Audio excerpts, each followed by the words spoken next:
Welcome to Pindar Poetry. We hope you learned something new. You start by securing your system and gathering files. First, backup UX0 and saves to a PC or cloud so you can restore if needed. Once done, transfer the Custom Themes Manager VPK and the PTF or PAF theme packages to the Vita's UX0/download or UX0/theme folder. Make sure your firmware version matches the manager's requirements and enable USB mode or an FTP client so you can move files directly and avoid corrupt transfers. Next, install the Custom Themes Manager and prepare themes for use. Use Vita Shell or QCMA to install the VPK, grant any file permissions it requests, then copy your PTF/PAF theme files into UX0/theme or upload them over FTP for faster transfer.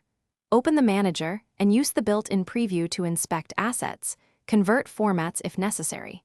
Make sure to check for missing icons or fonts in the preview, because swapping assets now prevents issues later when you apply the theme. Finally, apply the theme and verify it loads correctly.